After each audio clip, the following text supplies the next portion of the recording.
வணக்கம் நேயர்களே. கந்த கடவுள் நமது சொந்த கடவுளை வணங்கி, வயலூர் எம்பெருமான் முருகனை வணங்கி, இன்னைக்கு ஒரு மோசடிக்கெல்லாம் மோசடி, பயங்கரமான மோசடியான ஒரு நிகழ்ச்சி. என்னன்னா, யாருன்னா, ஒரே ஒரு கான்ஸ்டபிளோ இன்ஸ்பெக்டரோ எஸ்ஐயோ அவங்கெல்லாம் பண்ணல. இதை யார் பண்ணியிருக்கா அப்படின்னா, ஒரு டிஎஸ்பி பண்ணியிருக்கார். ஒரு டிஎஸ்பி 100 கோடி ரூபாய் மக்கள்கிட்டேருந்து பறிச்ச பணம். 100 கோடியை பறிச்சிருக்கான். 1 கோடி 2 கோடி இல்லை, 100 கோடி. இவருக்கு பேர் ரிஷிகாந்த் சுக்லா. இவர் பேர் ரிஷிகாந்த் சுக்லா. இந்த டிஎஸ்பி பேர் ரிஷிகாந்த் சுக்லா. எங்க இருக்கார்? உத்தரப்பிரதேசம். எந்த இடத்துல வேலை செய்யறார்? கான்பூர். உத்தரப்பிரதேசம் கான்பூர்ல வேலை செய்கிறார். இவருக்கு வேலையே, இவருக்கு எப்படி இப்படி சம்பாதிச்சாருன்னா அதை தெரிஞ்சுக்கணும்ல. என்கவுண்டர் போறதுல கில்லாடி. தமிழ்நாட்டிலேயே வெள்ளத்துறையெல்லாம் இருந்தாங்களா, அதை மாதிரி அவர்லாம் நல்ல மனிதர். என்கவுண்டர் போறதுல கில்லாடி. அதுல பேர் வாங்கின இவரு அதே என்கவுண்டரை பப்ளிக் மேல யூஸ் பண்ணி, பொருளை பப்ளிக் மேல யூஸ் பண்ணி சொத்து மிரட்டி வாங்குறது, வழக்கு, பாலியல் வழக்கு போடுறது, இதுக்கு ஒரு வக்கீல் உடந்தையா இருந்திருக்கார். புரியுதா? இப்படி மிரட்டி மிரட்டி மிரட்டி பணம் வாங்கி 100 கோடி ஆட்டையை போட்டான். 1 கோடி 2 கோடி இல்லை, 100 கோடி. சரி, இப்போ ரிஷிகாந்த் சுக்லா அவர் பேர். ரிஷிகாந்த் சுக்லா என்னென்ன பண்ணாரு, அவருடைய லீலைகள் எப்படி எப்படி எப்படிலாம் சம்பாதிச்சாரு பாருங்க. கவர்மெண்ட் சம்பளம், கவர்மெண்ட் சீப்பு, கவர்மெண்ட் சம்பளம், கவர்மெண்ட் சீப்பு, கவர்மெண்ட் அசிஸ்டன்ஸ், எல்லாம் ராஜபோக வாழ்க்கை. புரியுதா? அந்த சம்பளத்தை வாங்கி அதில் அருமையாக பண்ண முடியாதா? குடும்பம் நடத்த முடியாதா? மக்களுக்கு நிறைய உதவியே பண்ணலாம் அந்த சம்பளத்தெல்லாம். அதே தான் பேராசை, பேராசை, பேராசை நீண்டுகிட்டே போகுது. யாரும் கீழே இறங்கதே இல்லை. அடிச்சா கோடி தான், பல கோடி தான்.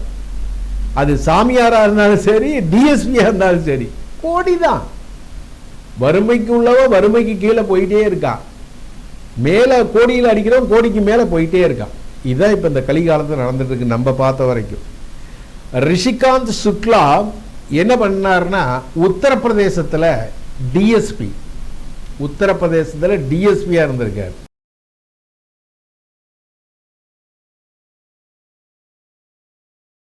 இவர் என்ன பண்றாருன்னா, மக்களை மிரட்டுறது, பணம் சொல்றது. ஆனா இது வெளியே வந்திருக்காது. நல்லா தெரிஞ்சுங்க, இது வெளியே வந்திருக்காது. எப்படி வந்தது? மனோகர்னு ஒருத்தர் கம்ப்ளைண்ட் கொடுத்துட்டார். யார் பேர்ல? சுக்லா பேர்ல, டிஎஸ்பி பேர்ல கம்ப்ளைண்ட் கொடுத்துட்டார். தனிப்படை விசாரணையில இறங்கினாங்க. தனிப்படை அமைச்சிட்டாங்க, விசாரணையில இறங்கினாங்க. அவங்களே பயந்துட்டாங்க. ஒரு டிஎஸ்பிக்கு இவ்வளவு சொத்தா, டிஎஸ்பிக்கு இவ்வளவு சொத்தா அப்படின்னு அவங்களே பயந்துட்டாங்க. மனோகர் கம்ப்ளைண்ட் கொடுக்கலன்னா இன்னும் டிஎஸ்பி அவர் பாட்டு மிரட்டி அது பாட்டு பணம் சம்பாதிச்சுட்டே இருப்பார். யாரை கேட்டாலும் சுற்றுவேன் சுற்றுவேன் சுற்றுவேன்னு சொல்லியே பணத்தை மிரட்டி வாங்கியிருக்கார், நிலத்தை மிரட்டி வாங்கியிருக்கார். அராஜக போக்கு இல்லையா? என்ன பண்றது? அடுத்தது பாத்தீங்கன்னா, அந்த மனோகர் கம்ப்ளைண்ட் கொடுத்தார் இல்லையா, அப்ப அந்த மனோகர் யாருன்னு தெரிய வேணாமா? ரிஷிகாந்த் சுனக்கும் மனோகரும் ரியல் எஸ்டேட் பார்ட்னர்ஸ். நல்லா தெரிஞ்சுங்க. ரிஷிகாந்த் சுனக்கும் ரிஷிகாந்த் சுக்லாவும் மனோகரும் ரியல் எஸ்டேட் பார்ட்னர். தொழிலில் 2 பேரும் பார்ட்னராக இருந்திருக்காங்க. பார்ட்னராக இருந்த நேரத்தில் மனோகருடைய மனைவிக்கு, நல்லா கேட்டுங்க, யாராக இருந்தாலும் இறக்கப்படுவாங்க. மனோகருடைய மனைவிக்கு கேன்சர், புற்றுநோய் வந்துருச்சு. அவருக்கு செலவு பண்ண பணம் இல்லை.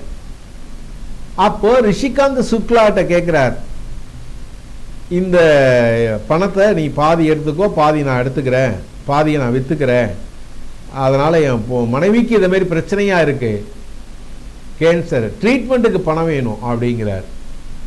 அதுக்கு அவன் என்ன பண்ணிட்டான், ரிஷிகாந்த் அந்த டிஎஸ்பி துப்பாக்கியை காட்டு மிரட்டிட்டான். பணம்லாம் ஒன்றும் தர முடியாது, என்கிட்ட பணம்லாம் கிடையாது. அதனுடைய சந்தை மதிப்பு அப்பயே 60 to 70 கோடி. சந்தை மதிப்பு 60 to 70 கோடி. நல்லா புரிஞ்சுங்க. பணம்லாம் தர முடியாது, என்கிட்ட ஒன்றும் இல்லை, கிட்ட ரொம்ப கேட்டுனா சுட்டுருவோம் ஒன்று. எம்மா சொல்லுவாள், கை நடுக்குது, சுட்டாலும் சுட்டுருவேன்டா அப்படின்ற மாதிரி, ரொம்ப கிட்ட வந்தீங்கன்னா சுட்டுருவோம் ஒன்று அப்படி மிரட்டி துரத்தி விட்டான் மனோகரை. மனோகர் போய் தான் கம்ப்ளைண்ட் கொடுத்தது. அந்த மனோகர் கம்ப்ளைண்ட் கொடுத்ததுனால தான் இவ்வளோ விஷயங்களும் வெளியில் வந்திருக்கு. ரிஷிகாந்த் சுனக் இதேமாரி பல குற்றங்களில் ஈடுபட்டிருக்கார், பல பேரை ஏமாத்தியிருக்கார், பல பேர்கிட்ட பணம் மோசடி பண்ணியிருக்கார். இதுக்கு உடந்தையா ஒரு ஆள் இருந்திருக்கார். யாரு? கான்பூர்ல இருக்கிற வக்கீல். அவர் பேரு ஆகாஷ். ஆகாஷ்ங்கிற ஒரு வக்கீல் உடந்தையா இருந்திருக்கார். இந்த வக்கீல் என்ன பண்ணுவாரு, இவர் கூட கனெக்ஷனை வச்சுப்பார். அந்த அறியாத மக்கள், கொஞ்சம் படிப்பு கம்மியா இருக்கிற மக்கள் மேலெல்லாம் போலியான வழக்குகள் போடுறது. ஆகாஷுக்கு தான் வேலை, போலியான வழக்குகளை போடுறது. அடுத்தது பாலியல் வழக்கு போடுறது. அதை மாரி போடும்போது நெருக்கடிக்கு உள்ளாக்குறது. வழக்கை போட்டு மக்களை நெருக்கடிக்கு உள்ளாக்குறது. அவன் பயந்துக்கிட்டு பணம் கட்டுவான். புரியுதா? பாலியல் வழக்கு புரியுதா? அடுத்தது சொத்தை அட்டையை போட்டான வழக்கு. பொய் வழக்கு தானே. ஆகாஷ் கூட இருக்கா, டிஎஸ்பி இருக்காரு, கூட்டு மிரட்ட வேண்டியது. இவ்வளோ கொடுத்துட்டு ஓடிப்போ, கேஸ் இல்லை, டம்மி வழக்கு போடுறான்.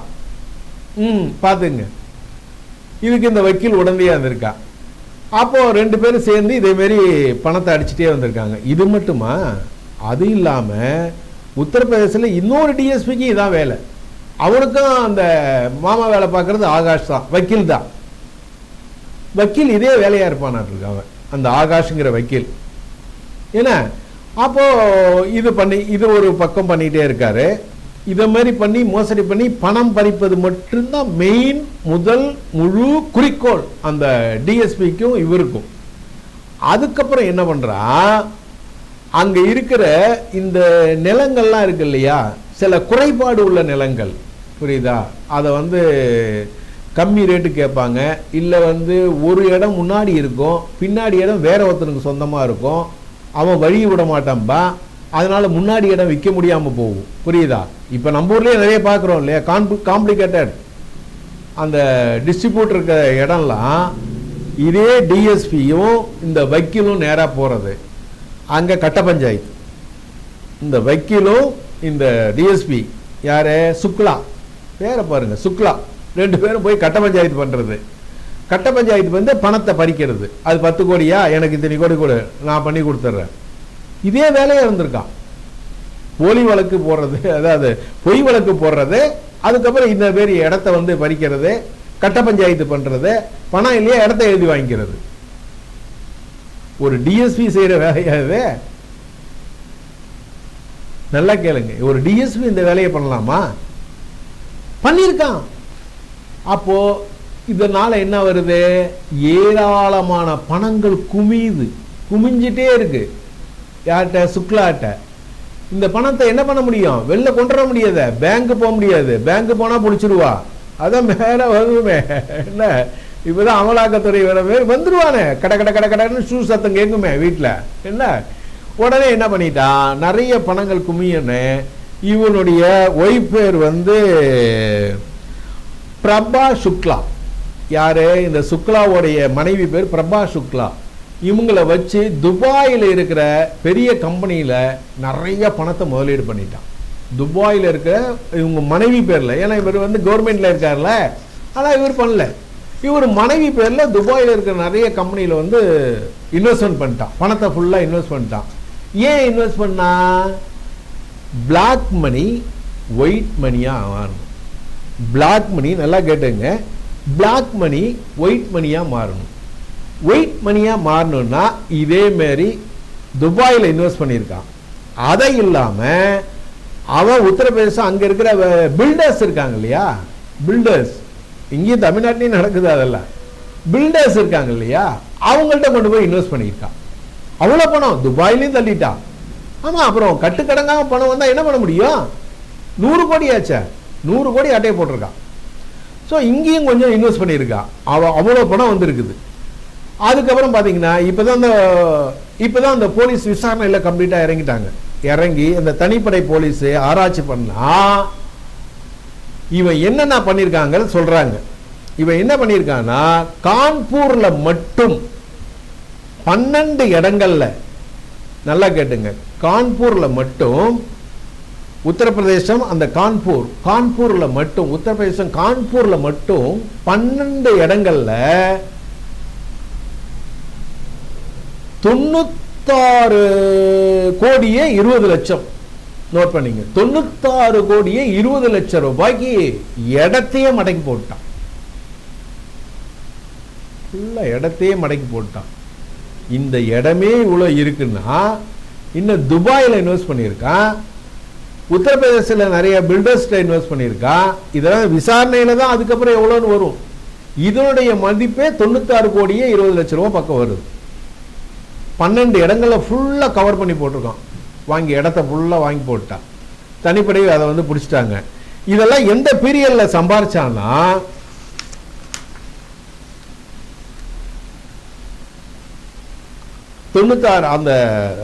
அந்த 12 இடங்கள்ல இருக்க சொத்து இருக்கு இல்லையா, அந்த 12 இடங்கள்ல இருக்கிற சொத்து பூராவுமே ஃபுல்லா பினாமி பேர்ல பதிவு பண்ணியிருக்கான். சொத்துக்களை பூரா பினாமி பேர்ல பதிவு பண்ணியிருக்கான். தனிப்படை போலீசார் கண்டுபிடிச்சிட்டாங்க, இருந்தாலும் சொல்றோம், அதை இது பினாமி பேர்ல பதிவு பண்ணியிருக்கான். இதெல்லாம் எப்ப சம்பாரிச்சதுன்னு பாத்தீங்கன்னா 1998 இருந்து 2008 வரைக்கும். உத்தரப்பிரதேசம் கான்பூர்ல இருந்தப்ப 1998 இருந்து 2008 வரைக்கும். இந்த 2008க்குள்ளேயே 100 அடிச்சிட்டான், 100 கோடியை தள்ளிட்டான். 100 கோடி தாண்டி தான் இருக்கும். ஏன்னா துபாய் இன்வெஸ்ட்மெண்ட் இருக்கு, உத்தரப்பிரதேசம் இன்வெஸ்ட்மெண்ட் இருக்கு.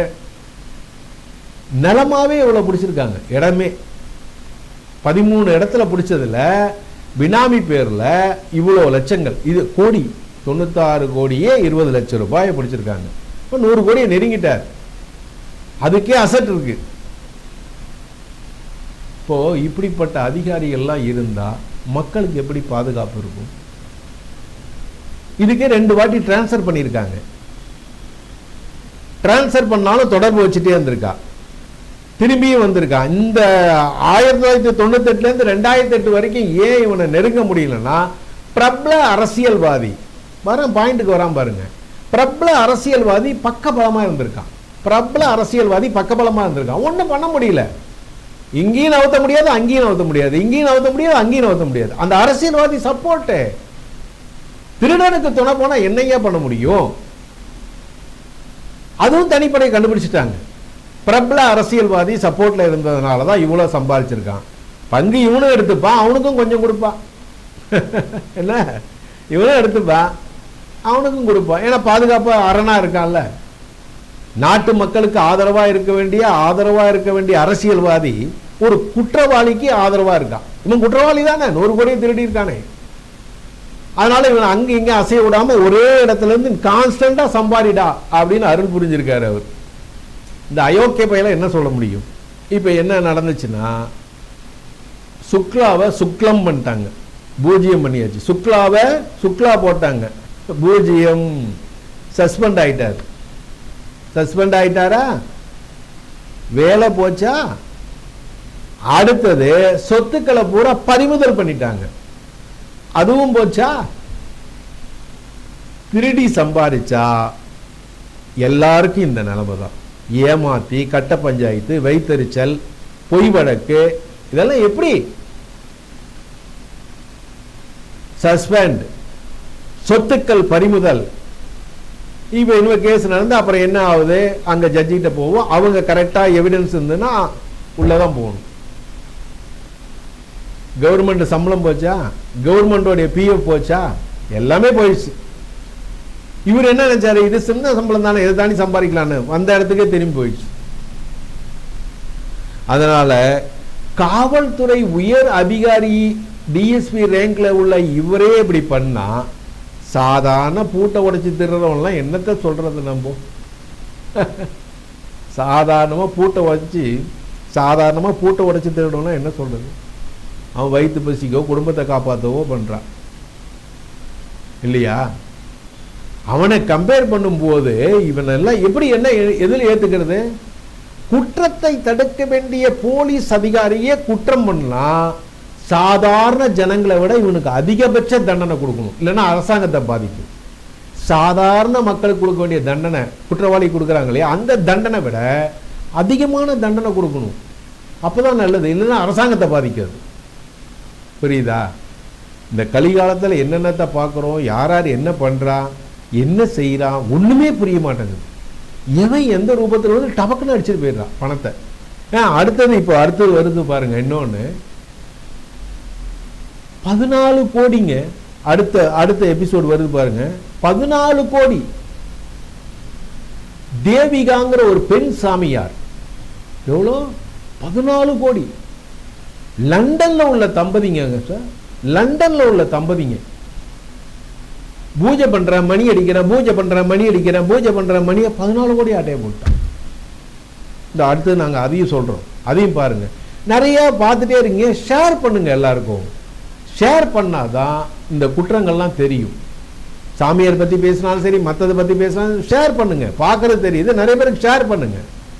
ஓகேவா? அது செஞ்சீங்கன்னா தான் நிறைய பேர் இதை பார்த்துட்டு ஓ இப்படியெல்லாம் இருக்கானா, நம்மளும் மாறிக்கலாம்னு நினைப்பாங்க. சரி நேயர்களே, ஓகே, நன்றி, வணக்கம்.